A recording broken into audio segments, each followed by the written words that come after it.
పేరు ఉంది అంటే ఆ అందం పక్కన అమ్ముడుపోవటం అనేటటువంటి ట్యాగ్ తగిలిచ్చేసిన పెట్టిన సందర్భంలో ఈ వ్యాఖ్యలు ఆవిడ చేశారని నేను అనుకుంటున్నానండి.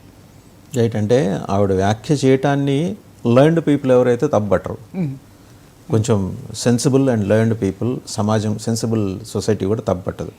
మీరు అన్నట్టు ఆ కేటగిరీ ఎప్పుడూ ఉంటుంది, మీ క్లాస్ 4 కేటగిరీ ఎప్పుడూ ఉంటుంది. సో వాళ్ళు తప్పబడతారు, వీళ్ళు తప్పబెట్టారు వాళ్ళు తప్పబట్టలేదని కాదు.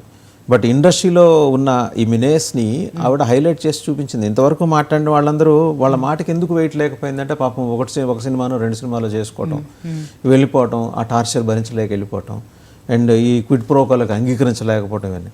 బట్ వేరాజ్ ఆవిడ she has proved her self.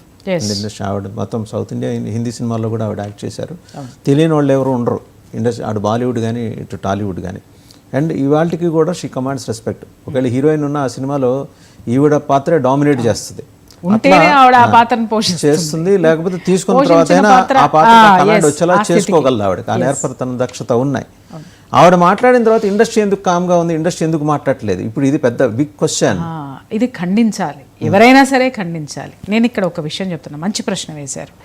ఇలాంటి విషయాలు ఎప్పుడు వచ్చినా మనం కొన్నాళ్ళ కిందట చూసామండి, కొన్ని సంవత్సరాల కిందట, నాకు తెలిసి ఒక 5-6 ఏళ్ళ 7-8 ఇయర్స్ అవుతుందో, ఒక 10 ఇయర్స్ అవుతుందో, శ్రీరెడ్డి అనేటటువంటి ఆవిడ ఇలా కాస్టింగ్ కౌచ్ ఉందండి అని చెప్పేసి ఆవిడ ఏకంగా ఫిలిం ఛాంబర్ ముందు నుంచి కూర్చొని బట్టలు ఇప్పేసింది. ఆ అమ్మాయి బట్టలు ఇప్పేసింది అని చెప్పేసి అని ఫిలిం ఛాంబర్లకి సంబంధించినటువంటి పెద్దలందరూ కూర్చొని అమ్మాయిని ఫిలిం ఇండస్ట్రీ నుంచి బ్యాన్ చేశారు. ఒకటి. రెండోది, అమ్మాయికి మెంబర్షిప్ ఇవ్వకూడదు అనేటటువంటి ఒక నిర్ణయాన్ని పట్టుకున్నారు. మరి ఇప్పుడు రమ్యకృష్ణ మాట్లాడిన మాటలకి రమ్యకృష్ణ ఏం చేస్తారు? ఇప్పుడు మీరు ఇందాక అన్నారు, చిన్నవాళ్ళు మాట్లాడితే వాళ్ళు 1-2 సినిమాలు చేశారు కాబట్టి పట్టించుకోలేదని. ఇప్పుడు రమ్యకృష్ణ మాట్లాడింది కాబట్టి దానికి వెయిట్ ఉంది. ఇప్పుడు రమ్యకృష్ణ ఇండస్ట్రీని శాసించే స్థితిలో ఉంది కాబట్టి ఆవిడ ఒక ఆడదానిగా స్పందించింది. తనలో ఒక ఆత్మగౌరవం ఉంది కాబట్టి స్పందించింది.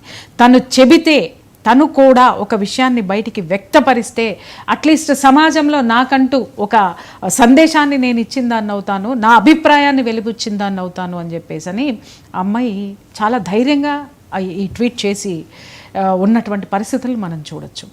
ఎందుకు జూనియర్ ఆర్టిస్టులు అంటే ఏం చేస్తారండి, ఇండస్ట్రీ నుంచి తీసేస్తారు. బోల్డ్ అంతమంది మనం అప్పుడు చూసాం, ఎపిసోడ్లు మనకి టీవీల్లో వచ్చినాయి, నడిచినాయి, కథనాలు నడిచినాయి, ఎవ్వరూ పట్టించుకోలేదు. ఇవాళ శంఖంలో పోస్తే కానీ తీర్థం కాదు సార్. పాంచజన్యం ఎవరు పూరించాలా? శ్రీకృష్ణుడు పూరించాలా. అప్పుడే యుద్ధం అనేటటువంటిది మొదలవుతుంది. ఇప్పుడు ఇక్కడ కనీసం అంతర్మథనం అనేటటువంటిది మొదలైతే బాగుండు అనేటటువంటిది మాత్రం మళ్ళాంటి వాళ్ళలో చాలా మంది. That industry become insensitive. ఇంత ఆవిడ మాట్లాడింది సోషల్ మీడియాలో ఇంత వైరల్ అవుతుంది. కనీసం ఇండస్ట్రీ నుంచి బిగ్ హెడ్స్ ఎవరు మాట్లాడలా, మూవీ ఆర్టిస్ట్ అసోసియేషన్ మాట్లాడలా, ఫిలిం ఛాంబర్ మాట్లాడలా, ప్రొడ్యూసర్స్ కౌన్సిల్ మాట్లాడలా, అండ్ డైరెక్టర్స్ ఫోరం మాట్లాడలా.